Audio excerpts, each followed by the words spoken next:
मेरी बाईं ओर जो पोडियम है उस पोडियम की ओर उनको आमंत्रित कर रहा हूं। वो व्यक्तित्व कोई और नहीं, राज्यसभा सांसद पूर्व उप मुख्यमंत्री उत्तर प्रदेश सरकार। जोरदार तालियों के साथ स्वागत करें डॉक्टर दिनेश शर्मा जी का। बोली बढ़ रहे,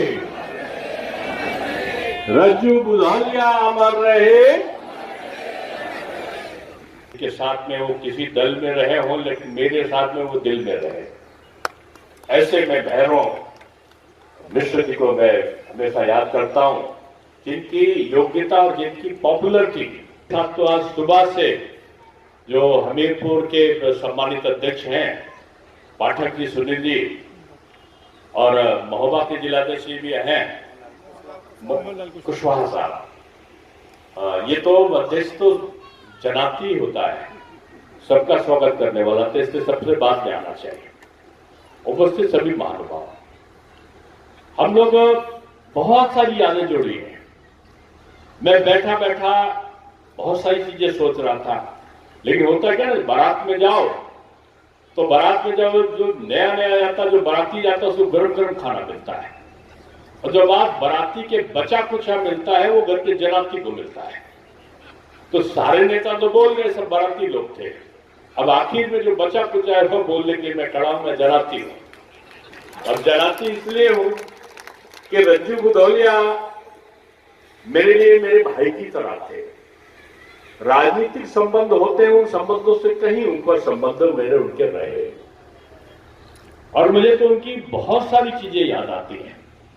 एक सच्चा इंसान, एक सच्चा राजनेता, एक सच्चा नौजवान, एक सच्चा समर्पित परिवार का एकनिष्ठ भाव रखने वाला व्यक्ति। कभी कभी मैं उनको सारी के सारी जातियों में लोकप्रियता देखता हूं, और कभी जब देखता हूं तो अपने समाज में भी लोकप्रिय है। कभी कभी व्यक्ति जातिवादी हो जाता है और अपने समाज में तो लोकप्रिय होता है, लेकिन दूसरे समाज में अलोकप्रिय हो जाता है। लेकिन रज्जू बुधालिया के साथ उल्टा था, वो दूसरे समाज में भी, सारे समाजों में भी एक सा भाव रखते थे, और अपने समाज में भी उनकी लोकप्रियता पूरे बुंदेलखंड में थी। तो ये अद्भुत चमत्कार के उससे कम नहीं होता किसी राजनेता के लिए। और अब मैं कभी बोलता था क्या ना, उसको किसी चीज का घमंड नहीं था, घमंड नहीं हो। अब देखो, रावण को ज्ञान का अहंकार था और राम जी को अहंकार का ज्ञान था। आपकी समझ दोनों एक ही चीज है ना। रावण बहुत विद्वान था, लेकिन उसको ज्ञान का अहंकार था। तमाम राजनेता होते हैं, उनको पद का अहंकार होता है, अरे मैं तो एमएलए, अरे मैं तो सांसद हूं। लेकिन नहीं, राम जी थे ना जैसे, तो उनको अहंकार का ज्ञान था कि अहंकार का दुष्परिणाम क्या होता है। वैसे रज्जू बुधालिया जी को अहंकार के दुष्परिणाम पता थे, इसलिए अहंकार उनके सामने छू कर नहीं गया था। वो पीछे बैठे थे या आगे बैठे थे, जहां बैठे थे वो रज्जू भैया ही कहलाते थे, और रज्जू ही थे वो। इसलिए मैं कहता हूं उनके हमको कोई दुश्मन नहीं लगता है।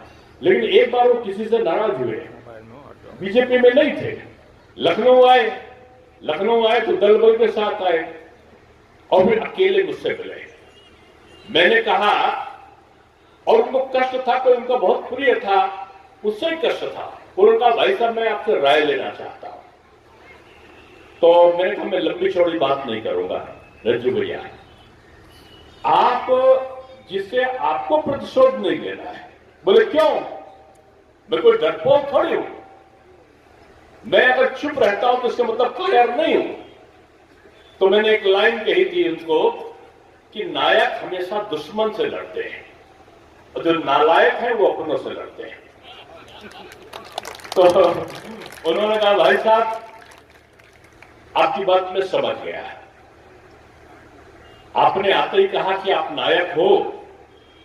मैंने आते कहा, रज्जू भैया तुम नायक हो, तो वो समझ गए कि आखिरी वाली बात का क्या अर्थ है।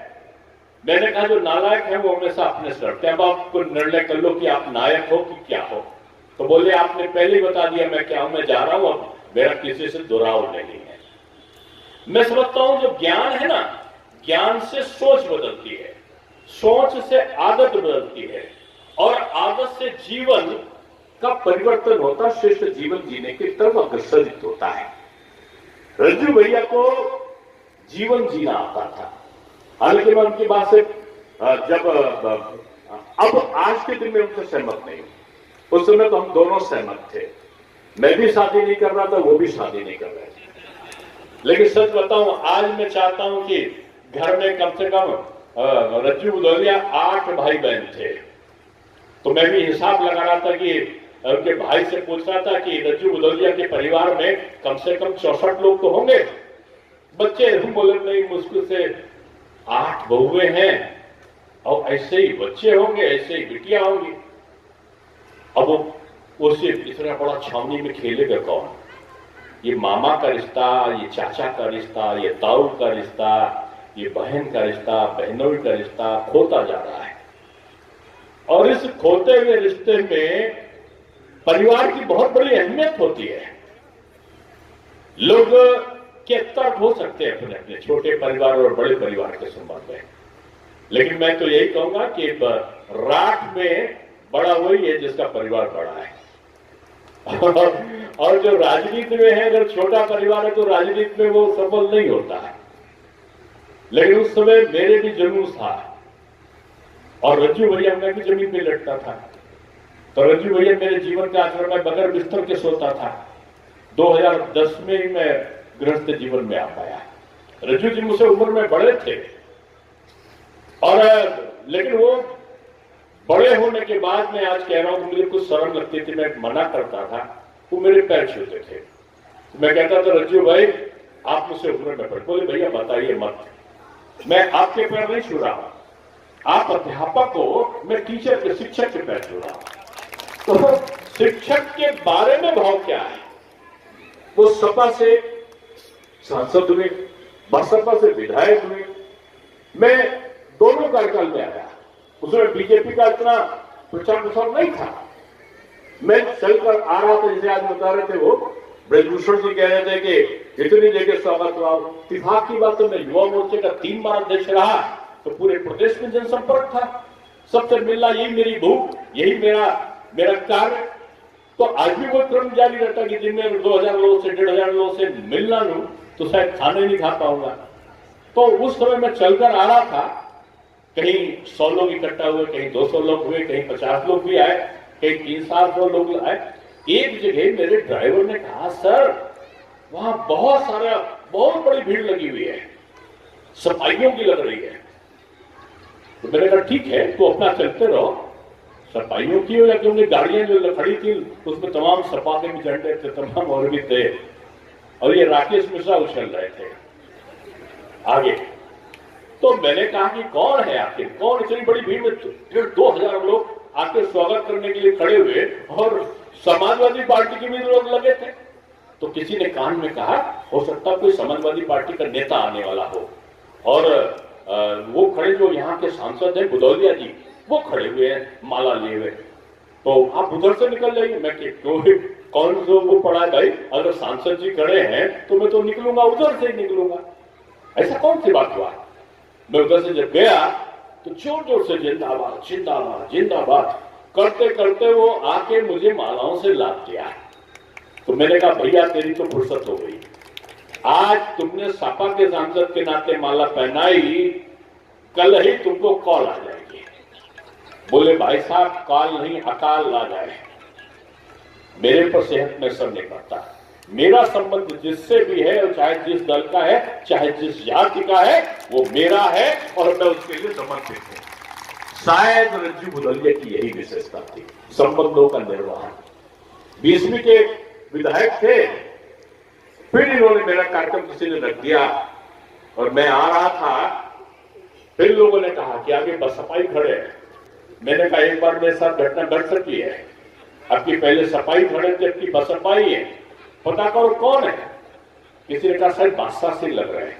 बादशाह सिंह जी भी मेरे संपर्क में थे और वो भी दलों की सीमाओं को तोड़कर मेरे लिए आते थे। बात सही है, अच्छे थे या क्या थे किसके लिए ये मेरा विषय नहीं है, मेरे लिए आते थे। तो किसी का लगता बादशाह सिंह आए हैं, तो उन्होंने कहा कि नहीं नहीं, वो बसपा वाले विधायक आए हैं, मैंने कहा भाजपा के विधायक? मैं समझ गया कि रज्जू भैया का रिहर्सल हो रहा दोबारा।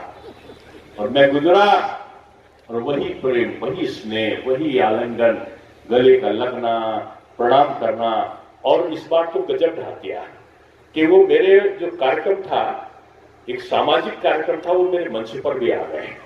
और मंच पर आने के बाद अपने पार्टी को ही चुनौती देकर बोल गए, पार्टी को सीधे चुनौती नहीं दी, और उनका मेरा इनसे संबंध है, अगर कोई कुछ करना चाहता तो कर ले, मैं डॉक्टर साहब को अपना भाई मानता हूं और मैं इनके साथ आजीवन रहूंगा। अब जो व्यक्ति ऐसा बोल दे तो आंखों से आंसू के अलावा कुछ नहीं निकल सकता है। रज्जू बुदौलिया हृदय में है, रज्जू बुदौलिया शरीर से नहीं है, आत्मा से मेरे साथ रहे। रज्जू बुदौलिया केवल एक नेता नहीं थे, रज्जू बुदौलिया एक नेक इंसान थे। और मैं समझता हूं कि उनकी हैसियत क्या थी। लोग बोलते थे कि अभी मुझसे कहा, मैं बहुत सारे बड़े कार्यक्रम काट के निकला, तो बोले साहब रज्जू बुदौलिया के लिए आप बहुत बड़ा कार्यक्रम भारत सरकार का छोड़कर जा रहे हो। कौन थे, ऐसा क्या था, वो कौन बड़े? तो मैंने कहा उनकी हैसियत के बारे में मत पूछो। हैसियत का परिचय तो तब देना चाहिए जब अपना आत्मसम्मान की बारी आ गई हो। ये एक बार रज्जू बुदौलिया ने कहा था, तो मुझे उनको वही डालना गया था। हमने कहा कि व्यक्ति एकदम साधारण बना रहा, लेकिन एक दिन उन्होंने मेरे सामने कहा था, जिनके वहां मैं आज जा रहा हूं, उन्होंने कहा था कि हैसियत का परिचय तो तब देना चाहिए जब बात अपने आत्मसम्मान की हो, अन्यथा सादगी से बड़ा परिचय कोई परिचय नहीं होता। और सादगी वाला जो परिचय था रज्जू बुदौलिया का, उससे बड़ा मैं समझता हूं कोई परिचय नहीं था। अचानक चले गए चलते चलते। इस दिन सोचा था, मन में आज कह रहा हूं सार्वजनिक मंच पे, बाद में भगवान ने मुझे उप मुख्यमंत्री बना दिया था, और इत्तेफाक थी कि पार्टी संगठन मेरी सुनता था। और उस समय मेरे हाथ में था कि मैं कुछ कर सकता हूं। और रज्जू जी की और मेरी बात हुई थी कि उनको करना क्या है।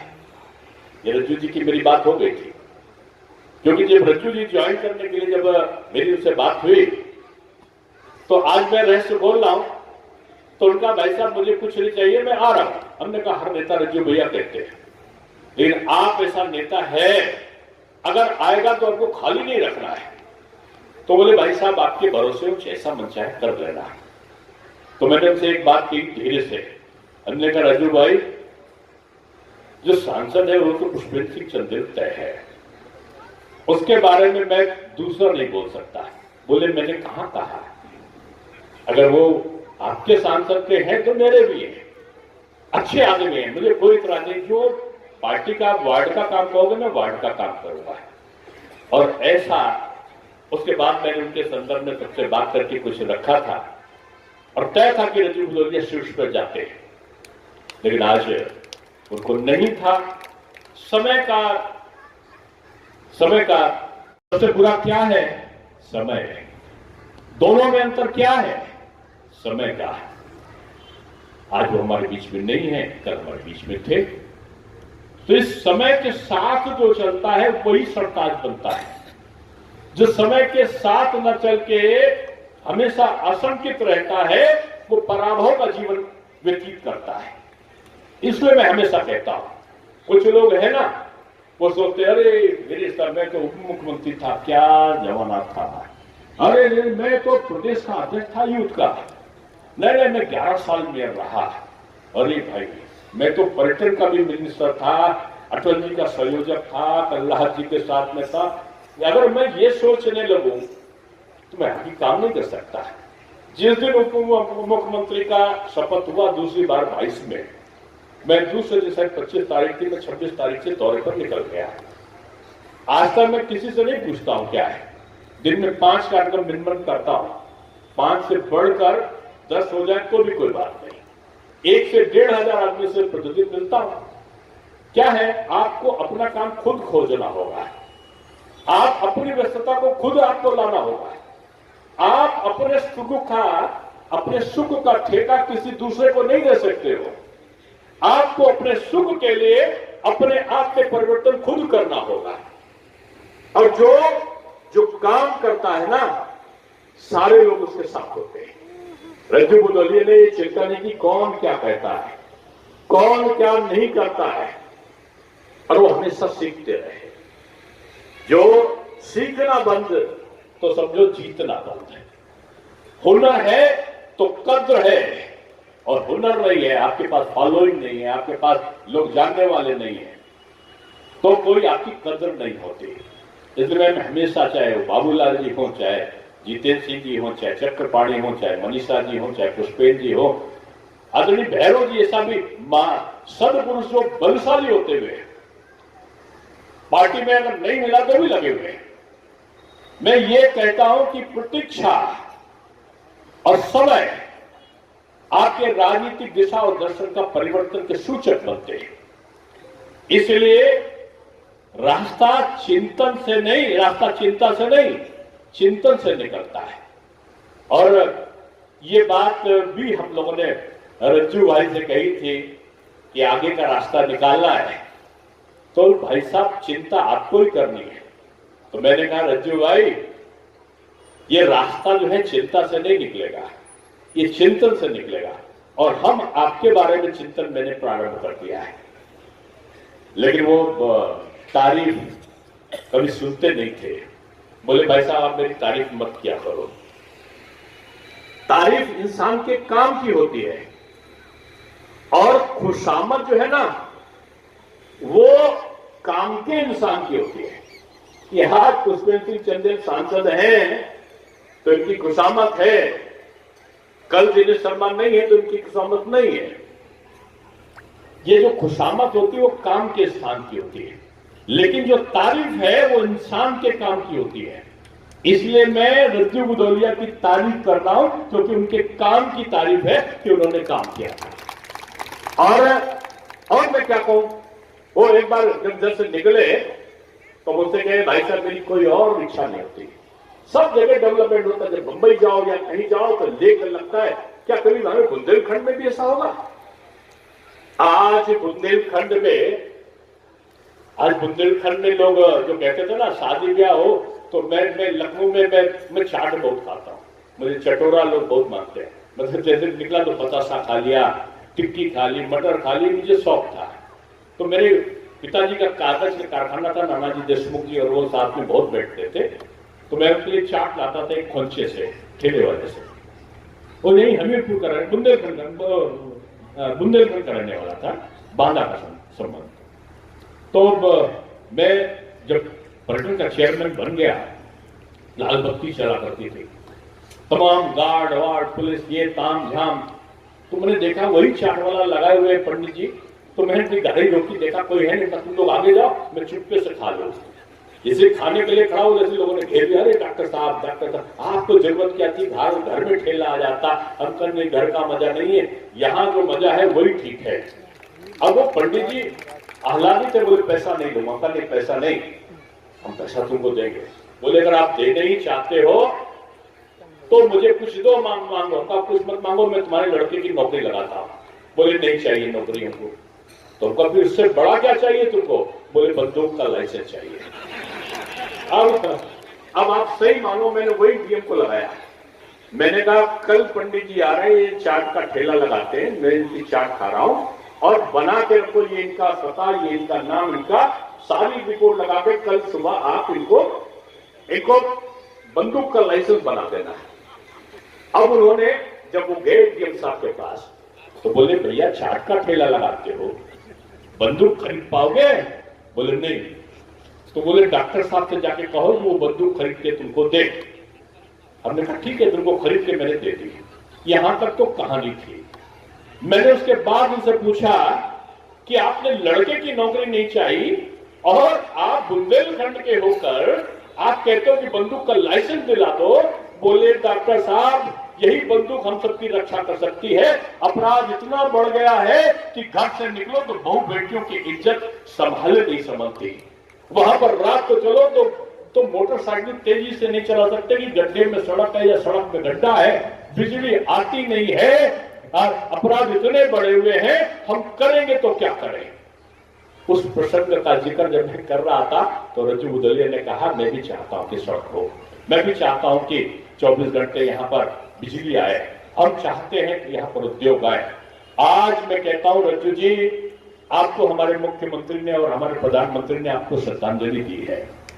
आप जो कहा करते थे सड़क, मैं जब चला हूं वहां से हमीरपुर, वहां से जो हमीरपुर के अंदर प्रवेश किया, मुझको लग रहा था कई घंटा लग जाएगा, धड़ाधड़ फटाफट सड़क पे भगाते हुए 100 और 80 की रफ्तार से आ गया। ये क्या संभव था आज से 10 साल पहले, 8 साल पहले? नहीं था। आज हुआ ना बुंदेलखंड की सड़कों का बदला हुआ नजारा, हर घर नल की व्यवस्था प्रारंभ हो गई है। आज express way, Bundelkhand express way बन गया है। अरे जहां कट्टा लेकर लोग चलने के लिए मजबूर होते थे अपनी सुरक्षा के लिए, वहां डिफेंस कॉरिडोर बन रहा है, वहां ऑटोमेटिक राइफल बन रहा है। आज वहां पर ब्रह्मोस मिसाइल बनेगी। जो ब्रह्मोस मिसाइल कौन? जो पाकिस्तान से लेकर और बड़े बड़े की नींद हराम करने वाली है, वो ब्रह्मोस मिसाइल आज आपके बुंदेलखंड में बनेगी। ये एक खाका बना है बुंदेलखंड का, और इसकी शुरुआत, इस विकास की शुरुआत करने वाला, आवाज उठाने वाला जो राजनेता था, वो रज्जू बुदौलिया के रूप में था। और इस आवाज को मैं कहूंगा पुष्पेंद्र चंदेल ने जिस भाव से उठाया, इस विकास में मैं अतिशयोक्ति नहीं होगा, चाहे वो जितेंद्र सिंह सेंगर हो, चाहे चट्टोपाणी हो, चाहे बाबूलाल जी हो, चाहे आपके मनीषा अनुरागी हो, चाहे आपके नरोत्तम जी रहे हो या चतुर्वेदी जी रहे हो, या कोई पुष्पेंद्र चंदेल के साथ मिलकर जनप्रतिनिधियों ने जो विकास कराया है, मैं समझता हूं सबने मिलकर केवल और केवल रज्जू बुदौलिया को श्रद्धांजलि दी है। आप सबको मैं साधुवाद देना चाहता हूं, लेकिन मैं इतना ही कहूंगा कि मैंने रज्जू जी में कभी क्रोध नहीं देखा और गुस्से में नहीं देखा, लेकिन एक दिन गुस्से में आए और कोई काम था, उसको मैं उल्लेख नहीं करूंगा, और मुझे मिल गए। बोले डॉक्टर साहब, ये उप मुख्यमंत्री पद के समय किस हुआ है? उनका मेरा कोई काम नहीं है, ये जनहित का काम है। और पहली बार मैंने उनको जोर से बोलते देखा, तो फिर वो जानते थे मैं टिप्स दे देता हूं। मैंने कहा, रज्जू भैया, वो समझ रहे थे कोई अड़ंगा लगा रहा है काम में, जान के जनहित में नहीं होने देना चाहता कि कोई रज्जू बुदौलिया चाहते हैं, तो गुस्से में थे। वो व्यक्ति हर समय ऐसे ही नकारात्मक चीजें करता है। मैंने कहा, शांत रज्जू भाई, क्रोध बढ़ाकर, जो क्रोध है ना, वो बड़ा होकर प्रतिशोध में बदल जाता है, और प्रतिशोध बूढ़ा होने पर पश्चाताप करता है।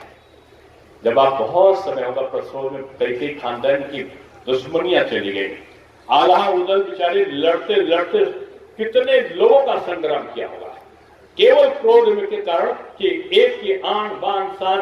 कभी लोग बोलते थे कि सैकड़ों, क्या 100 दंडी और एक बुंदेलखंडी। बुंदेलखंड की गाथा वीर की गाथा है। बुंदेलखंड की गाथा समर्पण और राष्ट्रभक्ति की गाथा है। वीरता का रस यहां पर जन जन में बसा है। लेकिन मैं इतना जरूर कहूंगा कि समय के परिवर्तन के साथ व्यवस्थाएं बदलती हैं।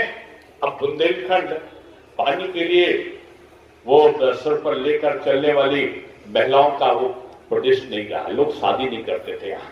अब बुंदेलखंड अपराध के लिए जाना जाने वाला, वो बहुत सारे अपराधियों के नाम से जाने वाला, बुंदेलखंड के लोग तो अपराध से दूर रहते थे, लेकिन कुछ चंद अपराध से ग्रसित लोग जिस प्रकार से आतंक मचाए थे उनसे मुक्त है।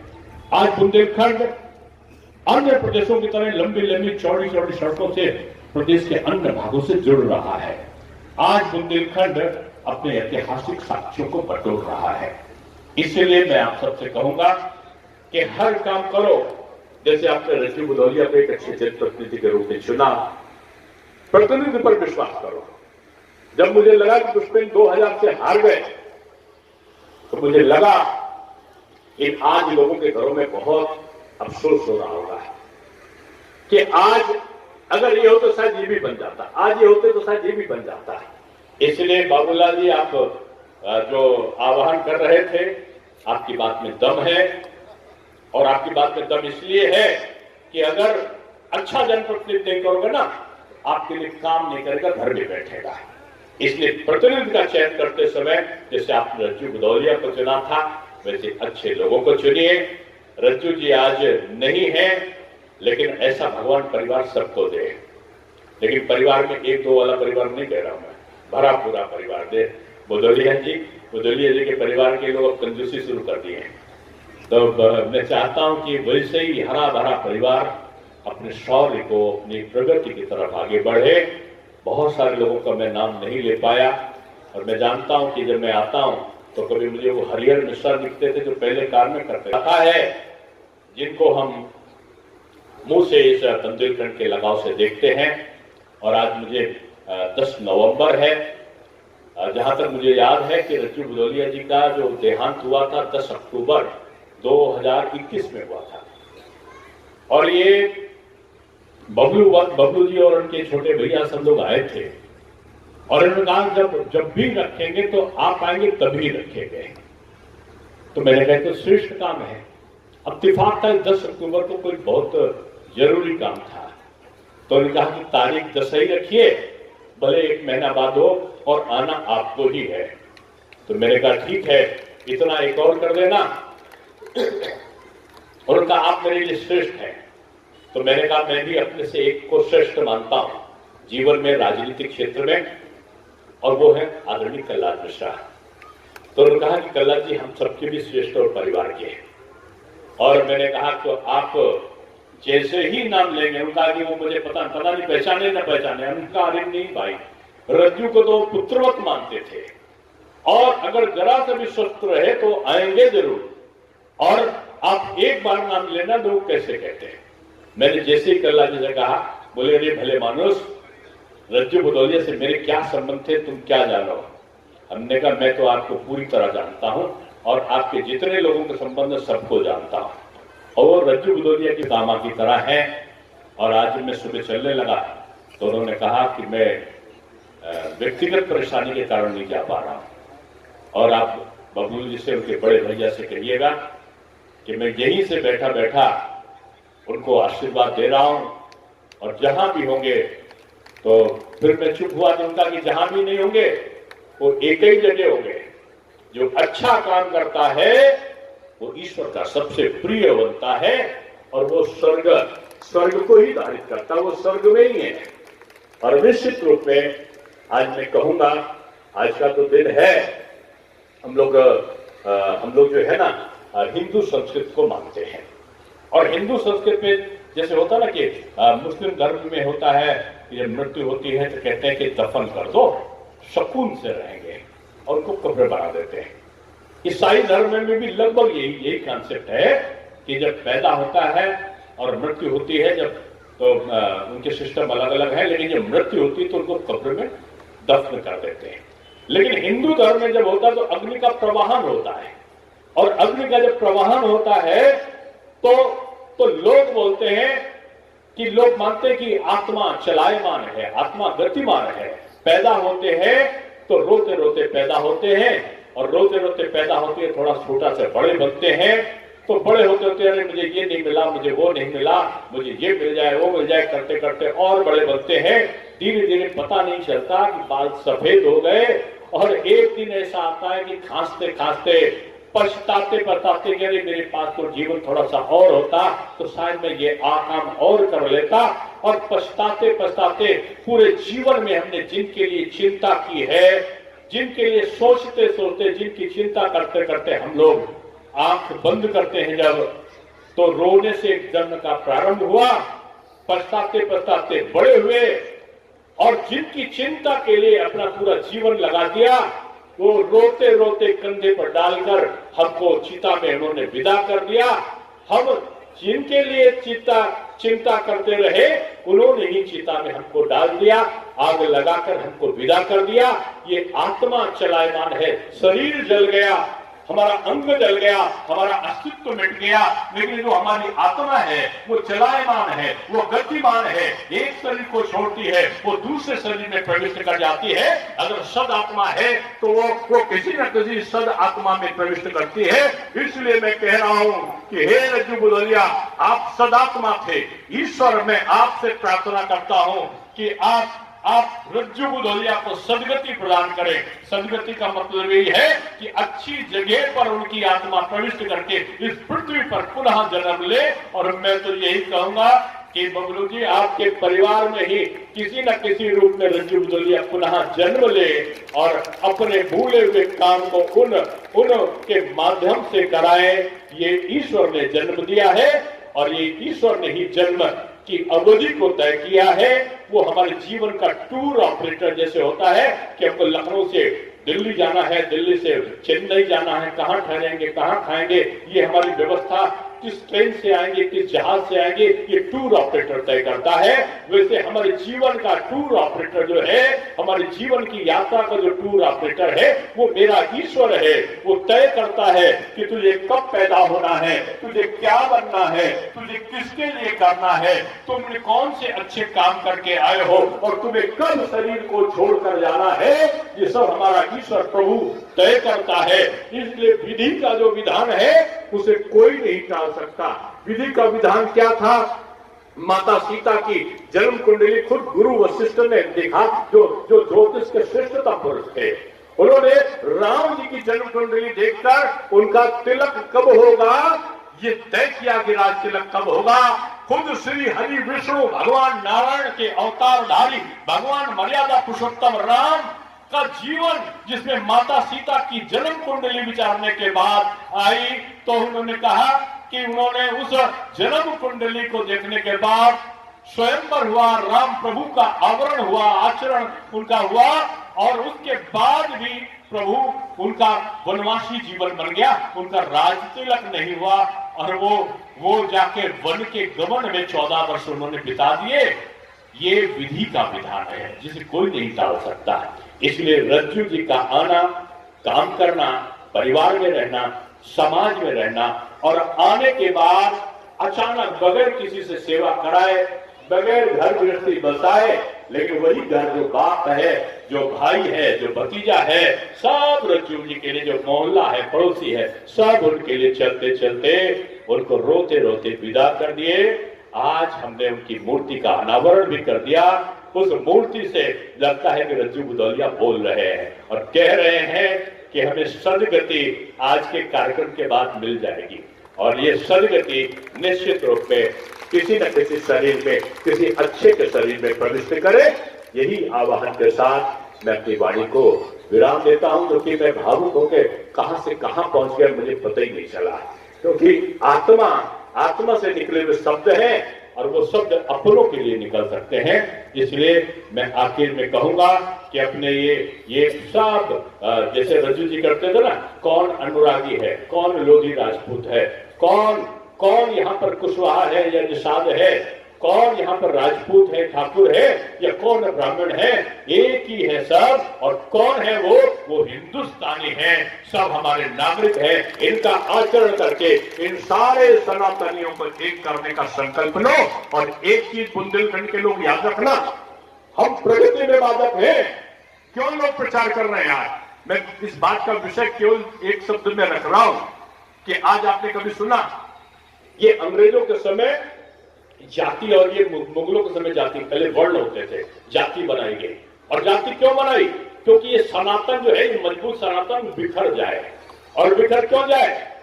मुगलों के समय होने लगा ये बनिया वैश्य को, जो वैश्य जो अर्थ का प्रबंधन करता था, हमारा अर्थ का आधार होता था, ये बनिया ये शोषण करता है। ये ठाकुर, और ये ठाकुर तो जो अत्याचारी होता है, उस ठाकुर को नहीं देखा जो अपने 18 साल के बच्चे को तिलक लगा के वो उसकी माँ विदा करती थी, जा बेटा पूरे समाज के सब जातियों की रक्षा करने के लिए तुझे मैदान में जाना है, उसका बलिदान कर देते थे। उसको नहीं वर्णन किया। वर्णन क्या किया? वो तो कोड़े मारने वाला राजपूत राजा जो क्रूर शासक था। ये इतिहासकारों ने मुगलों के लिखा और उन्होंने लिखा ये ब्राह्मण, अरे वो ब्राह्मण जो गांव-गांव पढ़ाता था, वैद भी बनता था, विद्या का अध्ययन भी करता था, खुद जमीन पर सोता था, खुद तपस्या करता था और सबके मानव का कल्याण हो, प्राणियों में सद्भावना हो की बात करता था। कहती ये ब्राह्मण जो है ये मनुवादी व्यवस्था है, ये ब्राह्मण ये सारा जो जितना नीतियां लग रही है ये उसी ने की। ये कभी प्रचार नहीं किया कि ब्राह्मण कौन है। ब्राह्मण तो वाल्मीकि जी की कथा का वाचन कर रहा है, वो ब्राह्मण नहीं थे। वो क्या कर रहा है, वो तो वेदवत व्यास जी को, जिनको आप मछुआरा या मल्लाह या जो भी आप बोलोगे, उनकी लिखी हुए महाभारत का और वेद और पुराण का वाचन कर रहा है। आपने ये नहीं कहा, आपने उल्टा कहा ये मनुवादी व्यवस्था वाले ये ढोंग करते हैं। आपने उस दलित वर्ग को आज नहीं देखा कि माता सबरी का भी पूजा किया जाता है। वो केवट और निषाद को भी राम जी ने लेकर चला थे क्योंकि एक साथ लेकर चले थे। आपने उनको नहीं देखा कि वो भील आदिवासी इन सबको लेकर तब चले थे। मर्यादा पुरुषोत्तम राम समाज को एक में करते थे। ब्राह्मण देवता की जब शादी होती थी, एक ने एक नायिका, एक माली फूल की व्यवस्था, केवट का भी अलग, निषाद का भी अलग, रक्षा का ठाकुर को समान आएगा तो वैश्य के वहां। इस प्रकार की मिली हुई परंपरा को छिन्न भिन्न कर दिया अंग्रेजों ने और मुगलों ने, और आज छिन्न भिन्न कर रही है ये कांग्रेस और समाजवादी पार्टी। इसलिए मैं आप सबसे कहना चाहता हूं कि रज्जू बुधौलिया की श्रद्धांजलि इसलिए यही है कि ये अगड़ा, ये पिछड़ा, ये अनुसूचित, ये दलित, ये सवर्ण सब मिल जाओ और रज्जू बुधौलिया को अगर श्रद्धांजलि देनी है तो एक साथ मिलकर कहो भारत माता की, भारत माता की वंदे। रज्जू बुधौलिया अमर रहे, जोर से बोलो, रज्जू बुधौलिया अमर रहे, अमर रहे, अमर रहे, रज्जू बुधौलिया अमर रहे। धन्यवाद।